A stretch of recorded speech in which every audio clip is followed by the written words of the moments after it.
Martin, congratulations. That meant a lot to you at the end there. Just sum up how you're feeling.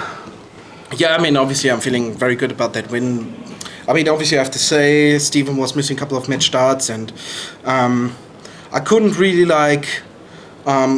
get a big gap between me and him, so it was always my throw, his throw, his throw, my throw. So yeah, but I feel good. I feel great. I needed to fight myself through that, and I did. Luckily for me, he missed, and yeah, I didn't in the end. Why did it mean so much at the end? Because that was a massive outpouring of emotion there at the end. Why did it mean so much?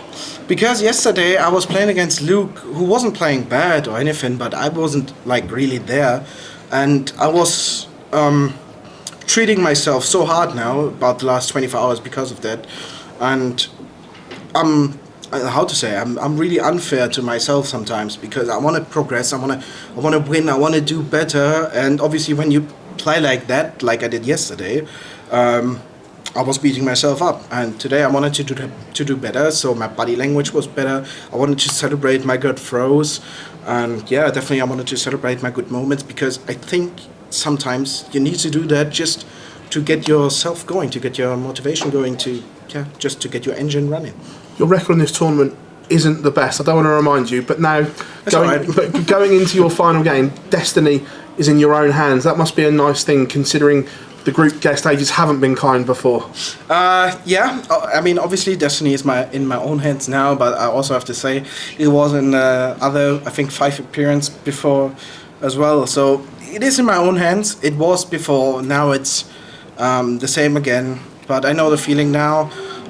Missing match starts to even go through the group, and yeah, I think nothing bad against Alexis. He has beaten Buntin, so he's a tough opponent, but probably just because of his name, he's like the easiest opponent. But yeah, I still need to play my game. He's a tough player to play because of the pace and everything, and so I need to be careful. I need to be on my very best to win that one, and yeah, need to focus. Cheers, buddy. Thank you very much. You're welcome. Martin, well done tonight. I don't know if you saw the game between Alexis Toilo and Stephen Bunting last night, but he was very, very slow up on the hockey. Is that something that you're prepared for in the big game tomorrow? I will be, because obviously you need to be prepared in your mind before that if you're going up there to make sure that you play properly. Because if you are not able, or if you weren't able to see what the opponent was playing before, or how he was playing before, then you are getting in a kind of awkward position, and then you cannot deal with it. But yeah, I haven't seen the game between him and Bunting. I just saw the PDC live scores, because Sky in England as a German is kind of tough.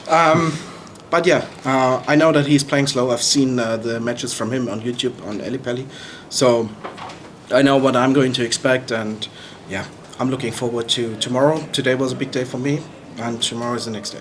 I just want to pick up on a couple of comments from Michael Van Gerwern earlier this week, who said that Nico Springer is the best German darts player ever, in his opinion.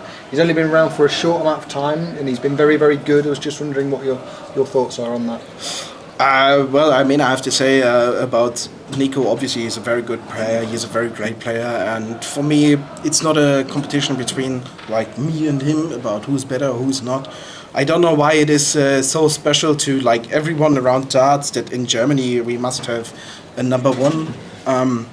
For me, I'm looking on myself. I know that Nico is playing good, and maybe we are going to play in the World Cup in about 9 months from now, 8 months from now. Maybe we're not. So he still has a long way to go, but he's doing very great.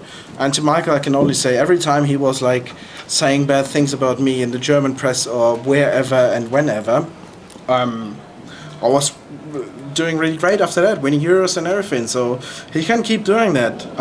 If he wants to like blame me or anything, I've done my way. I'm playing this for over 8 years now. I'm still here with the top 16 of the world right now, so I definitely have a fighter heart, and yeah, he can't say anything about that. So you say the performances have gone up after you've seen comments from Michael before. Can that happen again this week? In Germany we have a saying, leave the church in the village, which means we have to do our job first. So I have to do my job first, which is winning tomorrow, and that's the most important thing right now. Well done, Martin. Thank you. Martin, well done tonight. Just on that point again, is it almost disrespectful as the German number one won 4 titles in the PDC when you hear somebody completely dismiss him and say something like that? It's not disrespectful or anything. I mean, obviously Nico is playing great, and he already is like kind of smashing records on stages and everything. So he's really doing very good and very great. But I don't know why in Germany it's always like that. If somebody is playing good, is playing great, they get cheered up so much, and when they are not, so like for example, I played yesterday bad. You're only getting bad comments or everything around social media. So if I open social media, I only see bad comments about playing yesterday. I mean, obviously I wasn't great yesterday, but I still played 92. And yeah, this is just, I don't know why it is like that. This is just like German behavior. Maybe it's going around in the other countries as well. And I don't like it. This is not me. I'm looking at the world rankings, not about like who's the best German or whatever. I'm looking to progress on myself, nothing else. What's it like when you play on the stage? Because a lot of people may say that, you know, you don't translate your Pro Tour form to the TV stage, but of course in Germany and other countries the Euro Tour is on TV. So how much of a difference is it playing on the Euro Tour stage to on the major stage and to the UK TV tournaments? I think honestly the biggest difference is the lights and the boards up there. So when I play on the Euro Tours, the board is quite really lighten, and sometimes I feel, especially on the Sky stages, is it stages? Probably. Yeah, stages. Yeah. Stages. On the Sky stages, the board seems quite dark, and you need to get adjusted to that. And every time, because obviously we have like 4 or 5 tournaments from Sky in a year, it's always difficult to adjust. For me, it is, because I don't know, I'm the kind of player where everything needs to fit to make sure that I'm playing really good. And yeah, yesterday I needed to get adjusted to it probably. Today I was obviously prepared because I had the feeling yesterday, and yeah, it went better today. It's the first time I've heard that. Have other players mentioned that, or have you spoken to anyone about that? Because I've never heard of that before. Yeah, I've spoken to a couple of players who were saying that on the TV ones, it's definitely too dark sometimes, because I think the obviously, no doubt about that, the PDC or the TV, Sky, ITV or whoever wants to make sure that we don't have any shadows on the board where we are playing, because it looks bad on TV, looks bad for the players when they're playing. So probably they're making more sure that it's not going to be too lighten up, that there are no shadows up there.